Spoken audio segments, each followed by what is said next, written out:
Live in Lansingburgh tonight near the scene of one of those suspected crimes. Tori? Well, Cody, the Troy police chief tells me this beautiful home was on fire last night, and while it's still under investigation, he says this is a suspected arson. Then, not far from where I'm standing, a shooting happened overnight. And now the police chief says big changes are coming immediately. A shooting overnight, a suspected arson, the latest in a string of recent violent crimes. Thomas Hornic has lived in Lansingburgh for 18 years and says the crime is at its worst. It's just ridiculous. It's every day is something different. Shooting, stabbing, fires.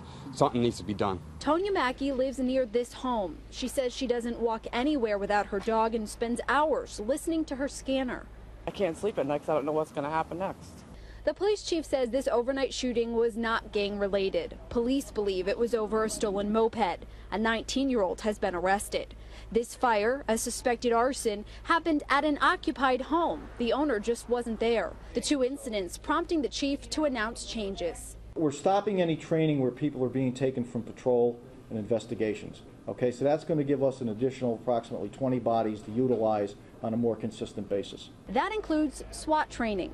The chief says he's also redeploying the city's drug unit, specifically in the north central area. And he's increasing staff minimum numbers in the afternoon from 8 to 12 and at night from 8 to 10. He says that's on top of other details the department will now be running. The message we want to make sure people get out there is that we are very concerned. We are going to use all the resources that we have available to us to make sure that we can curb this violence. Will it make you feel safer tonight knowing that there are more police officers? Yeah, but I'll still be up listening to my scanner. Live back at the scene again, police tell us no one was home at the time. We are told by neighbors that the person who lives here was on vacation at the time and has not returned yet.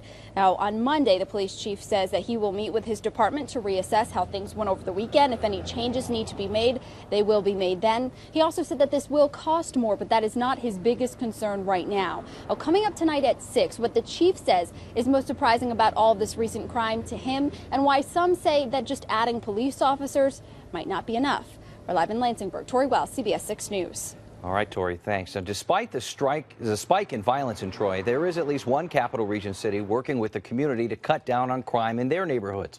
Coming up at 6 o'clock, Jennifer Lukey explains the tactics being used in Schenectady to make it one of the safest cities of its size.